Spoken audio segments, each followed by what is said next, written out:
Brought to you by TechnoSpark 20 series smartphones. I'm superhuman. देखिए, जो आज पूरे प्रदेश में जो हर वर्ग एक नाराज़गी है सरकार के प्रति।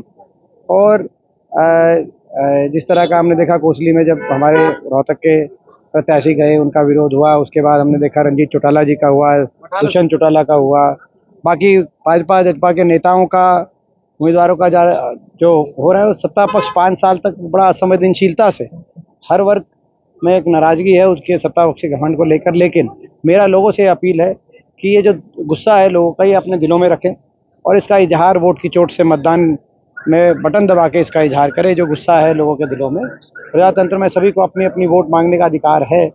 तो मैं समझता हूँ वो गरिमा हर नागरिक रखे, हर जो है दल के प्रति रखे। मेरा हमेशा से ये आदर्श रहा है। हरियाणा की जो टिकटों के लिए लगातार बैठकें हो रही हैं, कब तक फाइनल होगी? जल्द हो जाएंगी।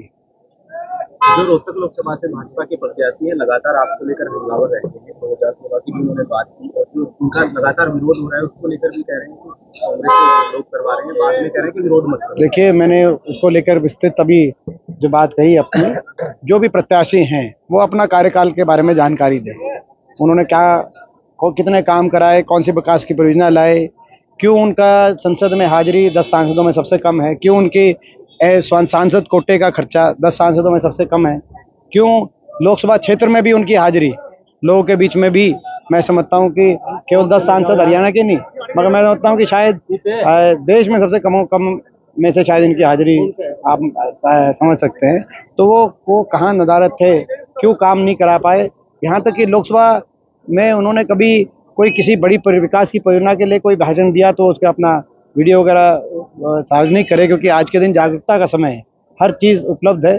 तो ये अपने कार्यकाल के बारे में उनको बताना पड़ेगा। हम अपने कार्यकाल के बारे में बता रहे हैं। जब हमारा लोकसभा कार्यकाल रहा तो उस समय चाहे वो 250 किलोमीटर रेल की लाइन, नई रेल की लाइन उस समय मंजूर कराई, रोहतक झज्जर रेवाड़ी और रोहतक में हांसी, चाहे वो 2 थर्मल के कारखाने हमें मंजूर करा के उनको स्थापित कराने का काम रहा हो, चाहे वो भादुगढ़ तक मेट्रो को लाने का काम हुआ हो, चाहे वो 1080 kilometre national highway Rohtak Lok Sabha क्षेत्र के अलग अलग 1080 किलोमीटर नेशनल हाईवे 4 लेन और 6 लेन बाईपास उसमें मंजूर कराने की बात रही हो, चाहे गांव और ग्रामीण 68 अस्पताल ग्रामीण स्तर पे उस समय हमने अलग अलग गांव के अंदर, कस्बों के अंदर हमारे समय बनाने का काम रहा हो, चाहे वो 18 राष्ट्रीय शैक्षणिक संस्थान IIM, IIT जो है, AIIMS, Indian institute of hotel management, global centre of nuclear science, ये जो 18 राष्ट्रीय शैक्षणिक संस्थान,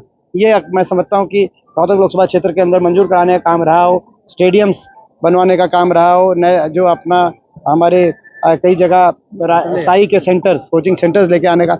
तो ये सारे कार्य आपको विस्तृत जानकारी जो है के रूप से हम अपने कार्य बता रहे हैं। और हमारे कार्यकाल के समय ये हुआ था, और मौजूदा जो सांसद हैं वो भी बताएं, क्या 1 इंच भी मेट्रो आगे बढ़ी, क्या 1 इंच भी नई रेल की लाइन मंजूर हुई, क्या एक भी नया थर्मल कारखाना, कोई उद्योग, हमारे समय 30 से ज़्यादा उद्योग लगे रोहतक में, IMT, Reliance, MET, footwear park Bhadugarh में, थर्मल के कारखाने, NTPC, JK cement, Panasonic, Asian Paint, Maruti, Yokohama, ये सारे उद्योग उस समय आए।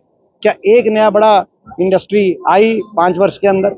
ये सारी चीज़ जानकारी देनी चाहिए, क्योंकि ये इन सब चीज़ों से रोहतक लोकसभा क्षेत्र के विकास का क्या आने वाले समय में जो है रूपरेखा जुड़ी है। 5 साल आप सरकार आपकी थी लेकिन कुछ किया ही नहीं, तो आगे क्या उम्मीद रखेंगे आपसे? ये हमारा जो है हम प्रत्याशियों को कहना चाहते हैं।